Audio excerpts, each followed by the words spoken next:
हमारा देश जापान को पीछे करते हुए दुनिया की चौथी बड़ी अर्थव्यवस्था बना है। हमारा देश समृद्धि को प्राप्त हो, यह हमारा एक संकल्प होना चाहिए। पहले सिंगल लेन की सड़क होती थी, अब 4 लेन की सड़क हो रही है।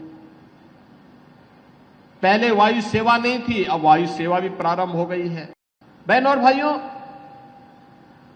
ये बदले हुए प्रवेश में जब दुनिया आगे बढ़ रही है, भारत विकास की एक नई ऊंचाई को प्राप्त कर रहा है। आज आप देख रहे होंगे, भारत दुनिया की चौथी बड़ी अर्थव्यवस्था बन गया है।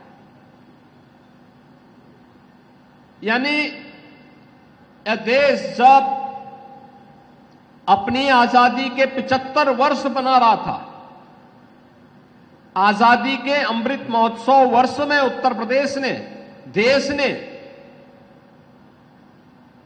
उस ब्रिटेन को, जिस ब्रिटेन ने लगभग 200 वर्षों तक भारत पे शासन किया, उस ब्रिटेन को पछाड़ करके दुनिया की 5वीं बड़ी अर्थव्यवस्था 2022 में भारत बना था। और आज हमारा देश जापान को पीछे करते हुए दुनिया की चौथी बड़ी अर्थव्यवस्था बना है। इसके लिए हम प्रधानमंत्री मोदी जी का, केंद्रीय मंत्रिमंडल का और उन सभी लोगों का जो भारत के आर्थिक विकास में योगदान दे रहे हैं, उन सभी का हृदय से अभिनंदन करते हैं। बहनों और भाइयों, हमारा देश समृद्धि को प्राप्त हो, यह हमारा एक संकल्प होना चाहिए, जीवन का ध्येय वाक्य बनना चाहिए। हम भी अपना योगदान दे सकें देश के विकास में, यह हम सब के मन में एक पवित्र भाव होना चाहिए।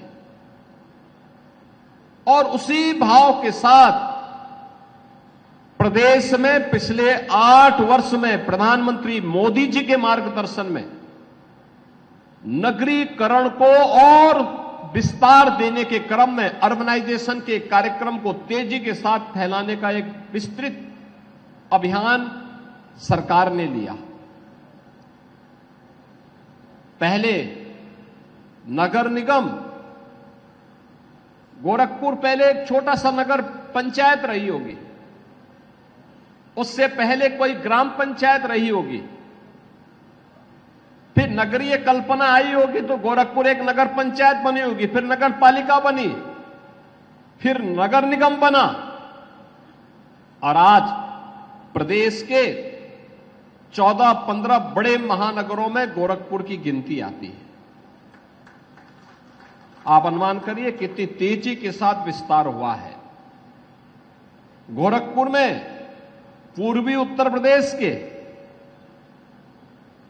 5 करोड़ लोग अपनी शिक्षा के लिए, स्वास्थ्य के लिए, व्यापार के लिए, रोजगार के लिए गोरखपुर पर आश्रित होते हैं। लेकिन गोरखपुर में इस प्रकार का इंफ्रास्ट्रक्चर भी हो। पहले सिंगल लेन की सड़क होती थी, अब 4 लेन की सड़क हो रही है। पहले वायु सेवा नहीं थी, अब वायु सेवा भी प्रारंभ हो गई है। पहले पर्यटन का कोई महत्वपूर्ण केंद्र नहीं था। गोरखनाथ मंदिर धार्मिक दृष्टि से लोग जाते थे। धार्मिक पुस्तकों को क्रय करने के लिए गीता प्रेस जाते थे। अब तो पर्यटन के लिए रामगढ़ ताल एक बेहतरीन स्पॉट हो गया है। और गोरखपुर की सड़कों को, गोरखपुर में एयरपोर्ट की सुविधा को बढ़ाने के लिए 14 फ्लाइट गोरखपुर से चल रही है। वंदे भारत ट्रेन का शुभारंभ करने के लिए स्वयं प्रधानमंत्री जी गोरखपुर में थे। हर सड़क 4 लेन, 6 लेन की हो गई है।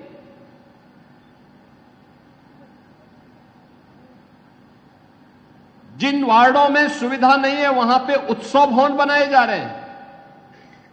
स्थानीय स्तर पर ही गरीबों के लिए, मध्यम आय वर्ग के लिए कोई कार्यक्रम करना हो, कोई मुंडन का कार्यक्रम हो, कोई मांगलिक कार्यक्रम हो, कोई शादी ब्याह का कार्यक्रम हो, उत्सव भवन उसी क्षेत्र में बनकर के लोगों को इस सुविधा नगर निगम उपलब्ध करवा रहा है।